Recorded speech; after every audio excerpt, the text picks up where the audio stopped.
if Will Ospreay were to go to the WWE and all of a sudden a casual fan turns in and watches this guy, okay, I saw AJ Styles do all this stuff 10 years ago. Yeah. Like seriously, like that's what they're going to say. They're going to be looking for, what is the hook?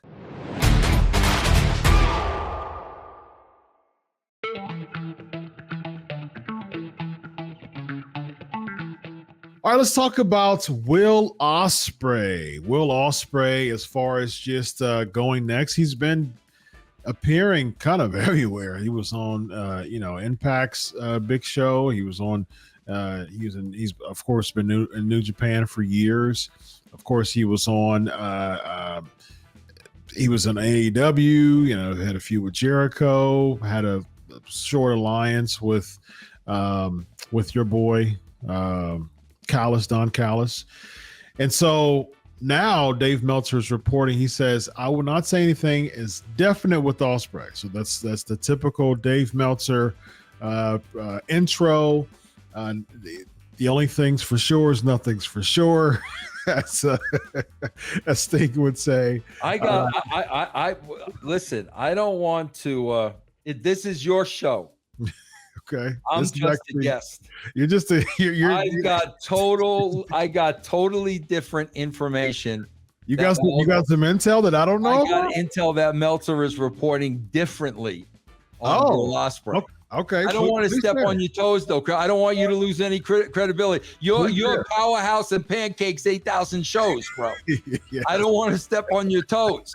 Do I have your permission? Yes, you do. Absolutely. This is the latest report I got from Dave Meltzer concerning Will Ospreay. Okay. The that he does, I mean, with the hands in the pants, I mean, that is great stuff. That's the report. Wow. That's see right there is money. I mean, that's. Can I tell you something? Many years ago. Let me see. I left TNA 2012. I don't know, bro. This was a long time ago. 7 years, 8 years, 10 years. Anyway, I got to go to England for a couple of tours, and I got to work with Will Ospreay. Mm-hmm. I even interviewed Will Ospreay. He has since blocked me, bro. Has he really? Yeah, I don't think he likes my take on today's wrestling. But he actually sat down with an interview. Bro, when I went to England, I was blown away by this guy. Mm-hmm. First time I had ever seen him, he was a lot younger, a lot more unknown. I was blown away by this guy. Bro, here's my issue, man. Chris, how many great wrestlers are we going to see?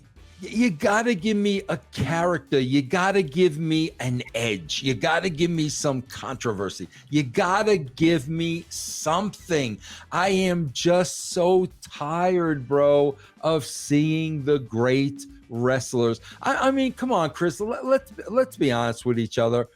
What are we going to see in a wrestling ring that we haven't already seen? I mean, Vince, if my biggest critique with Will Ospreay, and I've shared this before, is the fact that he can wrestle circles around people. But one day I have no idea to root, to cheer. Like I'm not the guy that roots and cheers people based on their wrestling ability. I mean, that's not why. Yeah, I mean, that's not why I entered professional wrestling. I'm with you. No, yes. It's never been something for me.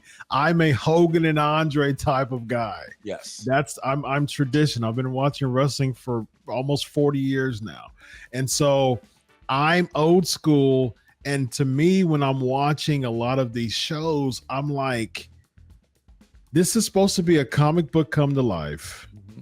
You're not giving me an arc. Give me an arc. I don't open a comic book just to go straight to the fight scenes.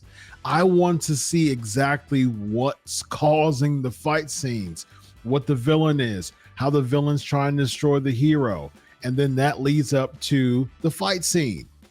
Bro, I say this all the time. You and I talk about this all the time. Bro, what if Rocky The movie was just the fight at the end. Exactly.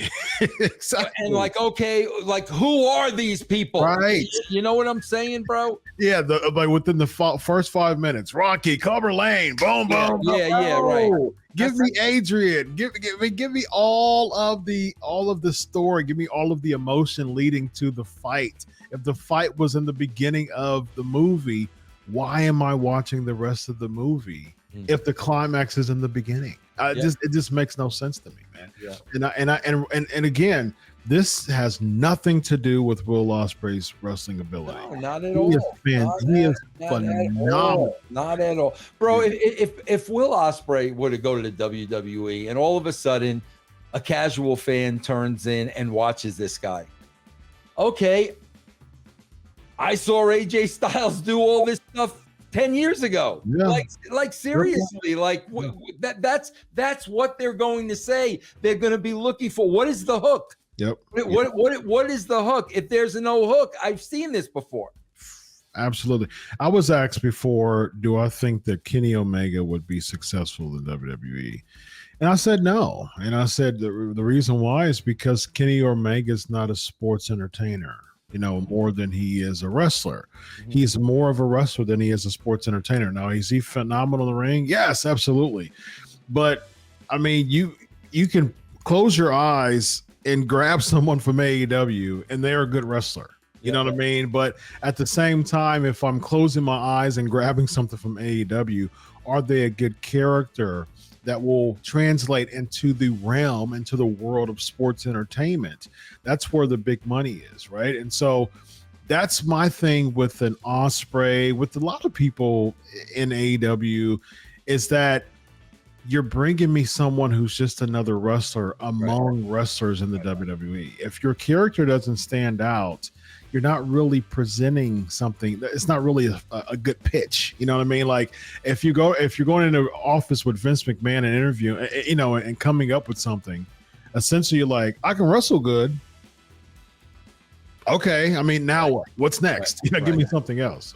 So. To use your analogy, if I close my eyes and reach for AEW, you know what I would be reaching for? What's that? My blanket and pillow. There you go. Very nice.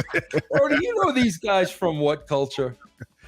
I don't know anybody from what culture now. I wrote for them years ago. They're blowing up my line. They got something to say. What did I have to say? This is your show, big dog. Can they come on? Yes, indeed. Guys, make it short, please. Yes. I really thought there was going to be a second part of your sentence. This is the news. Okay, all right. What's next, Chris? What's next? What's next on the agenda? You gotta love the UK accent, though, man. Yes. You gotta love. If there was one accent that you would want to have other than an American accent, bro, you know what's so bad, man? I swear this was so hard. Because, bro, on those same overseas trips, okay, I got to meet and I got to work with for a couple of shows the great Grado. Nice. Oh my God, bro! Charisma magnet. Every other word, I was like, what? Every other, bro. If I've never been to Scotland. Mm-hmm. Bro, if I went to Scotland, I would be so lost. I would not understand a single word those people were saying, bro. You gotta love it. And people would look at you like, man, this guy's absolute bollocks. Oh my God, bro. yes, indeed. So Grado was he's I don't know what he's up to nowadays. I think he just did a little something with Impact, maybe. Didn't he pop up was it Impact? I don't know. I thought he popped up at AEW for like one show or something like that. He might have, bro. I don't know. Yeah, maybe he was in All In when they were in the UK. I think he did something there. Maybe. Yeah, very interesting. What about Grado versus Logan Paul? Would you? That would be entertaining as heck. he is one entertaining, bro. I got to see a match, bro, between Dinsmore Eugene. Eugene, yeah. Eugene character against Grado. One of the greatest things I've ever seen. Very nice. Very nice. Very Great. Nice. What do you think about Eugene? Did you follow? I mean, I know I wasn't watching back then. Yeah, bro, I wasn't watching, but like I said, I got to see him work the Eugene gimmick in the UK, and those guys were tremendous. Yeah, I think he had a SummerSlam match against Triple H one year, man. That's how big the Eugene character got. Oh my God, yeah. So kudos to him. But it's funny, bro. What are we talking about? We're talking about characters, man. That's what we're talking about. Yeah, absolutely, man. I mean, if you think about that, Vince, I had a conversation years ago about like popular pro wrestling finishers. And if you think about it, Vince, like a lot of finishers from pro wrestling, like it was the most, as far as like people, very known people, Hogan had a leg drop. Rock had an elbow. It's not about the wrestling that's causing the people to get over. It's about the characters. Bro, can I tell you something? To this day, and when I was, growing up, bro, whether it was me, whether it was my father, whether it was my grandmother, it didn't matter who it was. Okay, bro, I can still remember like it was yesterday. What was so overused to the entire family? George the Animal Steel eating the turnbuckle. I remember that like it was yesterday. That was over with my entire family, bro. When he and then started eating. Oh, come on. How simple is that, bro? Yeah. And I don't even remember his finisher. I don't remember nothing about it. When you think of the great Captain Lou, what do you remember? The rubber bands in the cheeks. Why does this dude have? That's the simplest freaking things, bro. Yep, missing link. I mean? Yeah. And Steel doing, with the red tongue. And, oh yeah, bro. Hey. Bro, what about, bro? I mean, come on, Fuji Vice, Fuji Bandito, bro. Come on, are you kidding me? Yes, I love it. Absolutely. Oh, I am begging to see something like that today. 100% agree. Absolutely. This guy right here is Vince Russo. I'm Dr. Chris. This is Writing with Russo. Have a good night, everybody.